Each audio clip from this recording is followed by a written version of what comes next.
That's how it started, all by dumb accident, just happenstance. No great plan.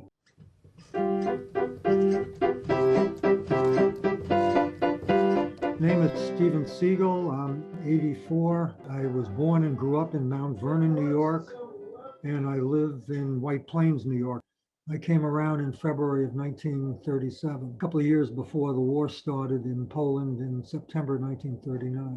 I don't know if I'd say I was active in the temple, but once you had become bar mitzvah in our temple, they had something called a B'nai Mitzvah Club. The boys would meet on Sunday mornings to have a minyan, lay tefillin, and have a bagel breakfast, and then we'd typically go off and play basketball.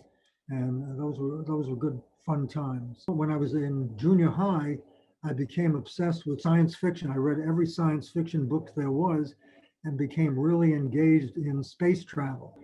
One of the lucky moments, if you will, in my life was October 4th, 1957. I was a physics major at Clark University. We were in the physics lab, and the physics professor had hooked up a transmitter and a speaker, and he said, listen to this. And you could hear beep, beep, beep, beep. And what was it? It was Sputnik. The Russians had put Sputnik up, and now the Americans realized we were in a space race with the Russians. And because of that, the US government created NASA, which was the National Aeronautic and Space Administration. And I said, gee, space travel, wow, I'm going to apply to them.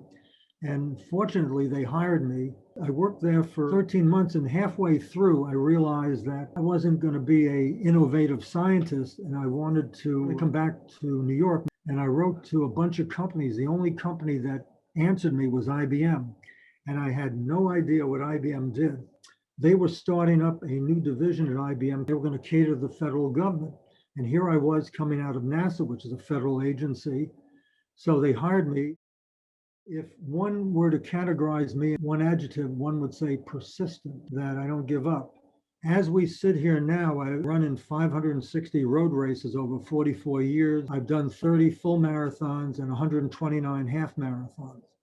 All of that happened by accident. In 1977, I had a Sunday tennis partner.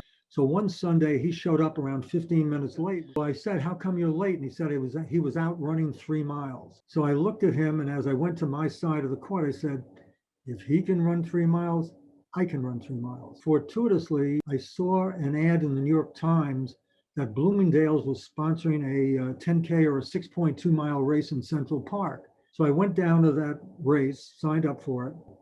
And I finished that race in around 65 minutes. And I was really proud of myself. Hey, I did 6.2 miles, and it wasn't bad. A couple of weeks later, I ran a race in Tibbetsbrook Park in Yonkers, and I met a bunch of people there who were from the Scarsdale Antiques Running Club. They called themselves antiques because they were old and precious. And then sometime that summer, a couple of the guys said, Steve, hey, a bunch of us are going to run the New York City Marathon in October. Why don't you sign up and come run the race with us? Not knowing any better, I said, sure. One of two things happens when you run your first marathon. You either say, I won't do that again, or you say, I can do it faster. I finished that race, and then I signed up for other marathons. In the 2005 marathon, I was married to my late wife, Laura.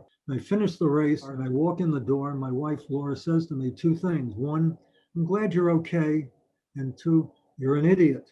10 days later, tragically, my wife, Laura, died. Over the course of the next 2 years, I met and got engaged to a woman by the name of Fran. I take the train back to White Plains, and Fran meets me at the door and says 2 things to me. 1, I'm glad you're okay, and 2, you're an idiot. So 2 different women had the same reaction to me running marathons.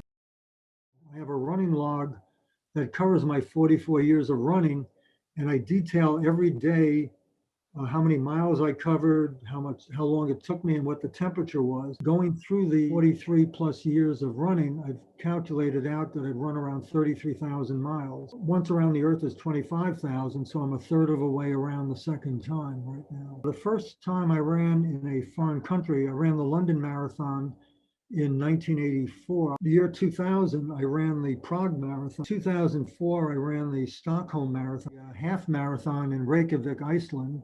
2011, I ran the half marathon in Rio de Janeiro. I've been to Israel 6 times. My first trip to Israel was 1981. We went with American Jewish Congress. I'm running on a road up in the absolute north of Israel, which borders with Lebanon.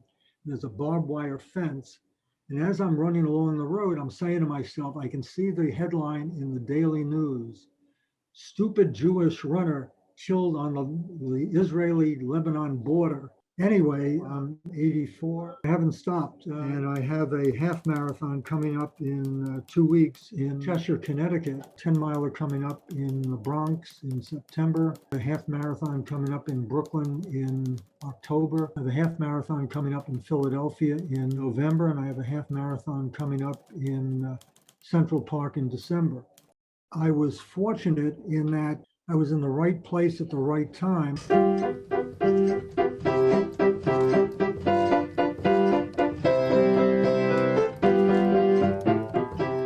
And that's how it started, all by dumb accident, just happenstance. No great plan.